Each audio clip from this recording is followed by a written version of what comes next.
Hey guys, today I'm going to go over polar versus nonpolar molecules. Yesterday you should have gone over polar and nonpolar and ionic bonds. Go ahead, open up your notes packet to this page, and yeah.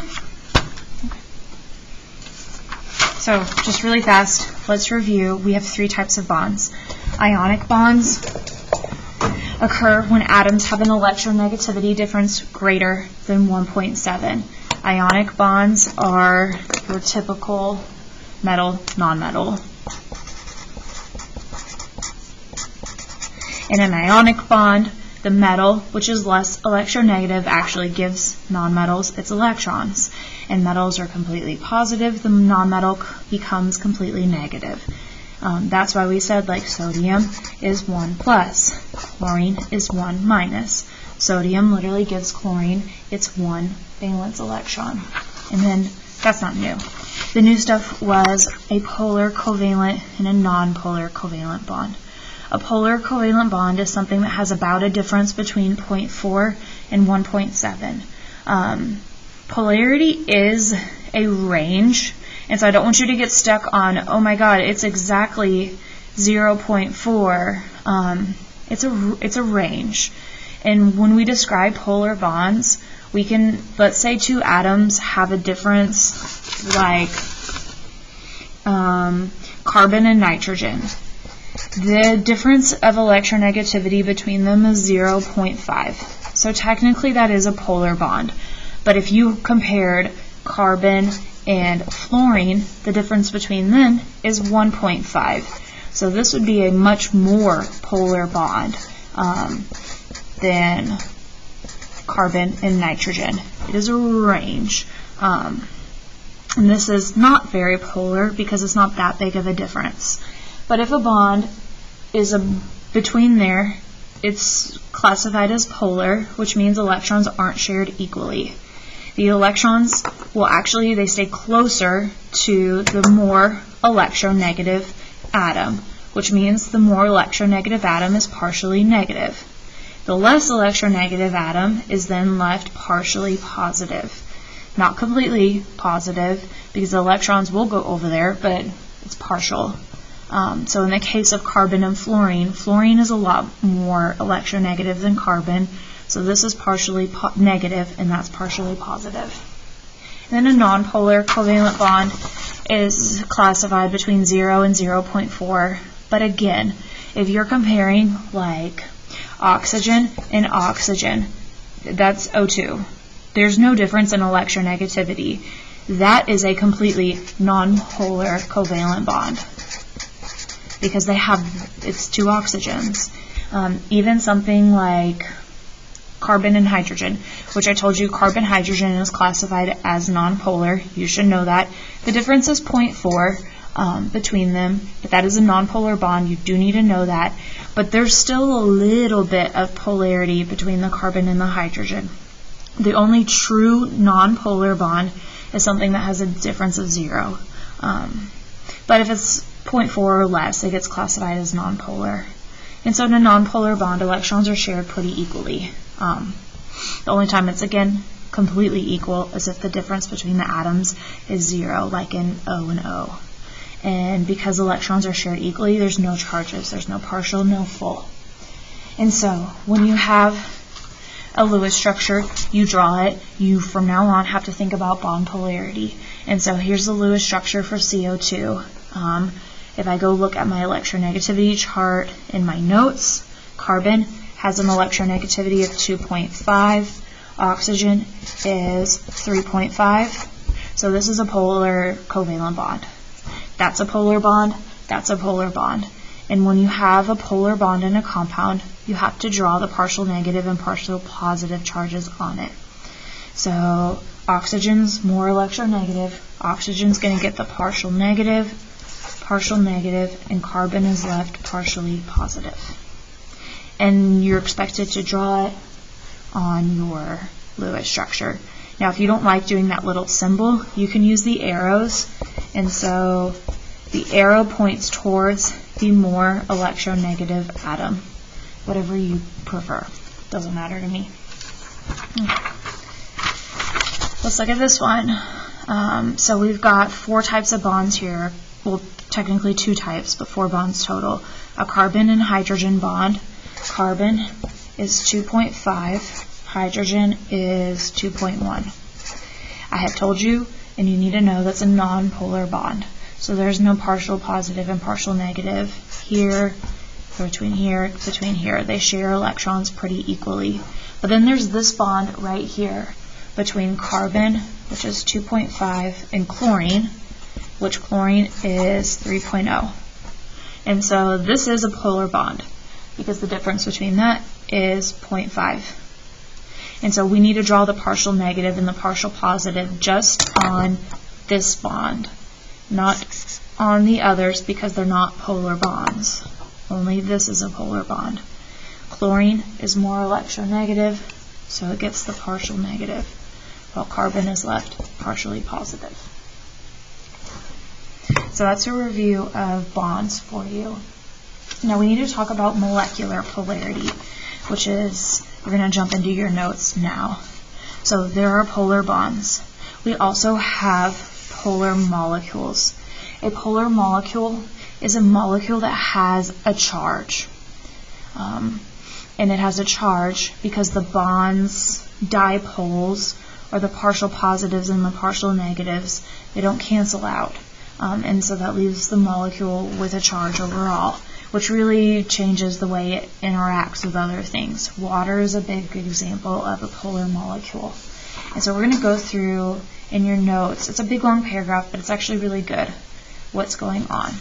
Okay. So, when there are no polar bonds in a molecule, there's no difference in charges in the molecule because they're sharing electrons equally. So if there's no polar bonds in the molecule is going to be nonpolar. For example, Cl2. This right here is a nonpolar bond because it's 2 chlorine atoms. They have the same electronegativity.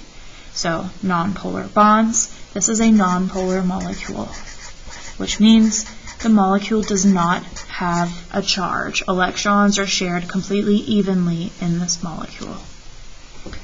That's pretty simple. Now, next paragraph. A molecule can have polar bonds, but be a nonpolar molecule. Just because something has polar bonds does not mean the entire molecule is polar. And so let's look at how that could be. It says if polar bonds are evenly or symmetrically distributed, so think like symmetry. So if the bonds are symmetrical, they cancel out, and it is a nonpolar molecule. So let's look at this really fast. This is an example of a symmetric molecule. So we've got boron, which is partially positive in the center, and then around it is all fluorine atoms, and they're all negative. So they all cancel each other out because it's symmetrical. And so this is even though it has polar bonds, this is a nonpolar molecule. Same with CO2. We already just did that. We've got carbon in the center that's partially positive, and then oxygens on the outside that are partially negative. This is also symmetrical. So even though that's a polar bond and that's a polar bond, this is a nonpolar molecule.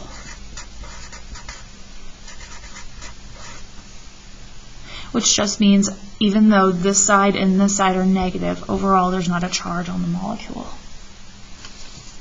Now, let's look at water. Water is not considered to be symmetrical because of these lone pairs on the center atom. So you've got oxygen in the center that's partially negative, but then hydrogens on the outside that are partially positive. That's not why it's not symmetrical. It's not symmetrical because it has these lone pairs on it. And hopefully when you built the geometry, or whenever you built the shapes, water is bent. It's not symmetrical. Versus CO2 is linear. It was a completely straight 180. It was symmetrical. This is not. And so when you have a molecule that has polar bonds, like this does, that's a polar bond, and it's not symmetrical, then it is a polar molecule, which means this molecule has a charge. And so figuring out symmetry can be kind of hard, and so these steps actually make it a lot easier. Because especially for y'all, it's hard to tell if something's symmetrical or not. So to figure out if a molecule is polar or not, this is what you really need to know. First, look at each bond and classify the bonds as either polar or nonpolar. If it doesn't have any polar bonds, it's a nonpolar molecule. So that's really easy. No polar bonds, nonpolar molecule. If it has polar bonds, it can be a polar molecule or nonpolar. So if it has no lone pairs on the center atom and all the atoms bonded to the center are the same, it is a nonpolar molecule. So what does that mean? No lone pairs on the center, you should know what that means by now, and all the atoms bonded to the center are the same. So let's say it was like this. Carbon and fluorine are polar bonds, I can tell you that right now, but carbon doesn't have any atoms on this, any lone pairs on the center, and then it's only connected to fluorines, so that would be a nonpolar molecule, even though it has polar bonds. Versus, let's look at the other one. If the center atom has a lone pair, or it has a polar bond with different atoms attached to the center, the molecule is probably polar. And so an example of that would be, let's say I had C, F, H, F, F. Now, this has a polar bond because the carbon and fluorine bond is polar, but it has different atoms attached to the center. You've got a fluorine here, and a hydrogen here, and a fluorine, and a fluorine. So if there's different types of atoms attached to the center, then it's a polar molecule. We're going to go through a few examples together. Okay. OF2. So first we need to draw the Lewis structure. That should really be step one. Oxygen's in the center, fluorine around it. And then we probably should count our valence electrons first. That'd probably help. Fluorine has 7 valence electrons, and there are 2 of them, plus oxygen has 6. So that's 20 electrons. Okay, boom, boom.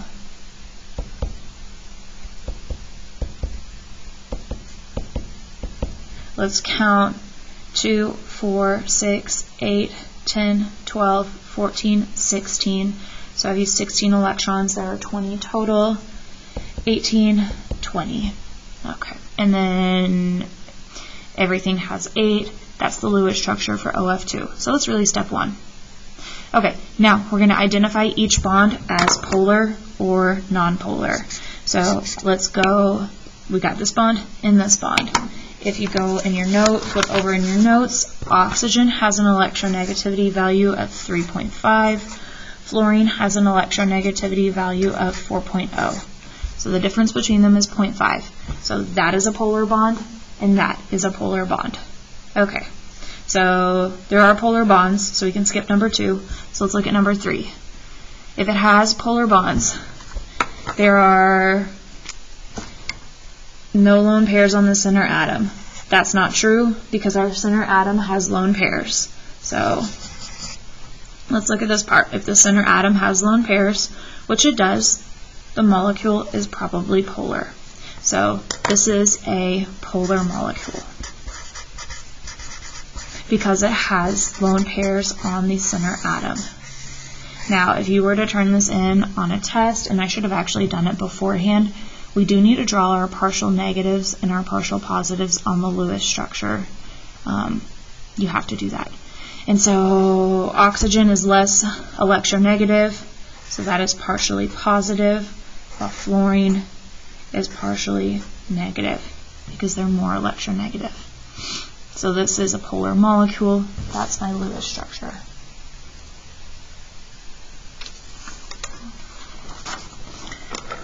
CCl4. So first let's draw the Lewis structure for it. Carbon has 4 valence electrons. Chlorine has 7. And there are 4 of them. So 4 plus 28, 32 electrons. Carbon goes in the center, chlorine around it. And then let's add electrons.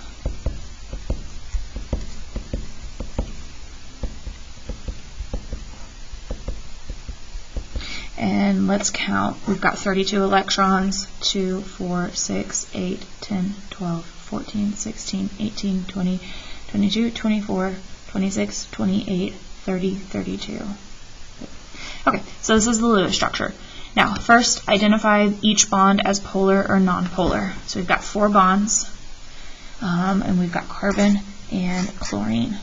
Looking at my electronegativity chart, carbon's got electronegativity value of 2.5, chlorine is 3.0.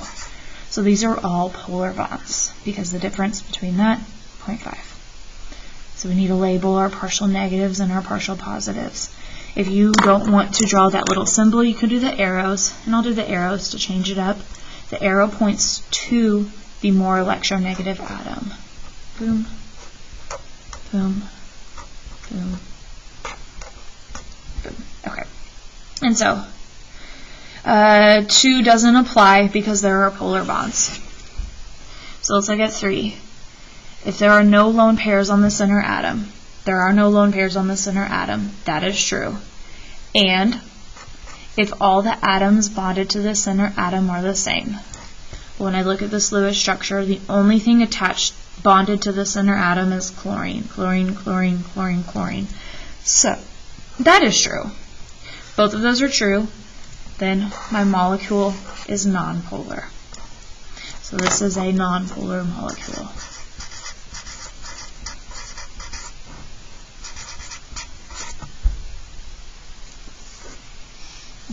And then we'll draw O2.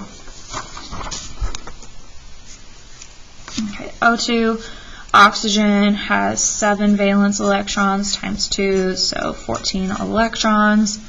O.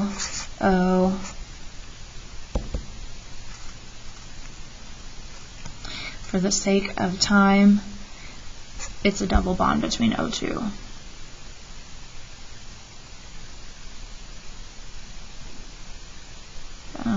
Why do I feel like something's off? Wow, something is off because oxygen doesn't have 7 electrons. Oxygen has 8 electrons, so there are 12 total.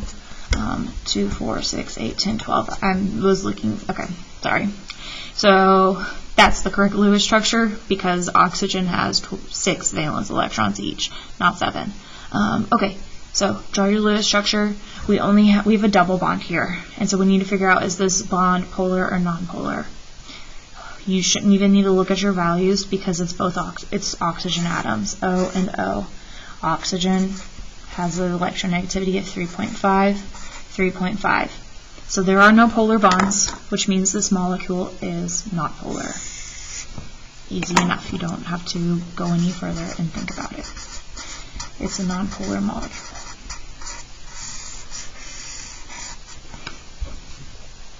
So if you follow these steps for polarity, predicting polarity makes your life pretty easy and simple. In your notes packet, I have a flow chart, which is everything summarized.